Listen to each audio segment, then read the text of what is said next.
My secretary replaced me on my wedding day, walking down the aisle in a white wedding gown. The man I had loved for 10 years threw the bridesmaid dress in my face and ordered me to wear it instead. She is the bride now. You'll be next, he said coldly. My grandmother was so furious that she fell ill on the spot. Meanwhile, he and the secretary smiled brightly as they completed the wedding ceremony. After the grand wedding, the secretary posted photos of herself in her wedding gown on social media. The comments were overwhelmingly congratulatory.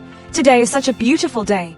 I finally got what I wanted. I hope those who try to ruin someone else's relationship will wake up soon. She wrote. Chester Morrison replied to her post. It is a great day. Don't ruin your good mood by some trash. When I returned home, holding my grandmother's photo, who had passed away, I found them tangled together on the bedspread my grandmother had lovingly sewn for me, the one with a pair of swan that symbolizes eternal love. I finally got home at 2 a.m. after handling my grandmother's cremation arrangements. I have night blindness, and as soon as I entered the house, I tripped over something. Thankfully, I managed to turn just in time, and nothing I was holding hit the ground. However, my lower back slammed hard against the sharp edge of a step. I fumbled to turn on the light and noticed a black stocking at my feet, covered in holes. Immediately, I thought of Susan Costa. She was Chester Morrison's secretary and personal assistant, always available every hour of the day. I had expressed my discomfort, but Chester scolded me for being petty. You should stop looking at people through your narrow, twisted views. Susan is the most professional secretary I've ever seen. You wouldn't stand a chance to be with me if I was really into her. I convinced myself that he loved me. However, as I held my grandmother's photo at this moment,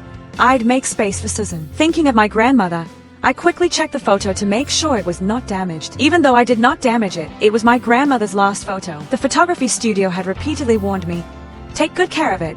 This is the last copy. It's extremely difficult to restore it. I was relieved as the photo was unharmed. Then, I heard sounds of uncontrolled moaning. Through the slightly open door, I saw Chester and Susan, tangled together on the bedspread my grandmother had sewn for me. The dim lights only added to the scene. Susan was on top, moving up and down, her face showing clear signs of desire. When Chester noticed me standing at the door, he stared at me with a challenging gaze, his eyes glowing red with desire. I froze for a moment. To my surprise, I felt heartbroken again. I thought I would not be affected anymore. 5 minutes later, Chester walked out, fully dressed. He was holding a cigarette and casually sat down on the couch. Only when the cigarette was fully smoked did he finally glance at me and the photo I was holding. Is she really dead? He said, shrugging. Well, sorry for your loss. I looked at him, anger blazing in my eyes. On the day of the wedding, I cried and begged him to save my grandmother, but he looked at me with contempt instead. He said my grandmother was pretending. Even if she really died, it was just her time, and she was already old enough to go. Even so, my grandmother was known for her longevity. Doctors had said she could live another 30 years. It was him who had cruelly strangled my grandmother of her chance at survival. What was supposed to be a happy day turned into the day my grandmother left me. As I thought about the unborn baby within me,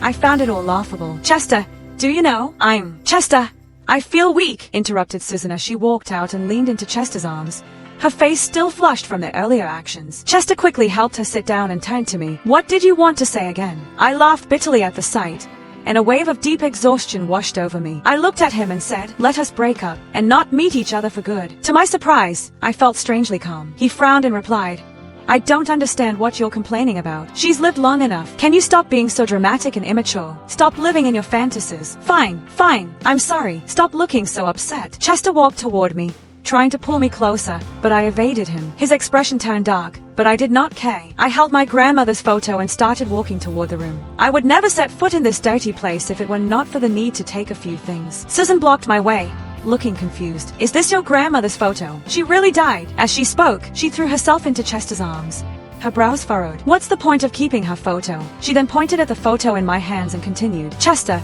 does she not want us to be happy? Why else would she die today? Maybe we should burn this photo. I am afraid it will curse our baby. I was stunned, my eyes filled with disbelief. Was she pregnant too? Hearing this, Chester lit a lighter and walked toward me. Don't you dare, Chester. This is the last photo of my grandmother. I panicked and took a step back as he approached. Chester chuckled coldly at my words. Why not? You wanted to harm my child with this photo. I'll burn off the last photo so you can't harm anyone anymore.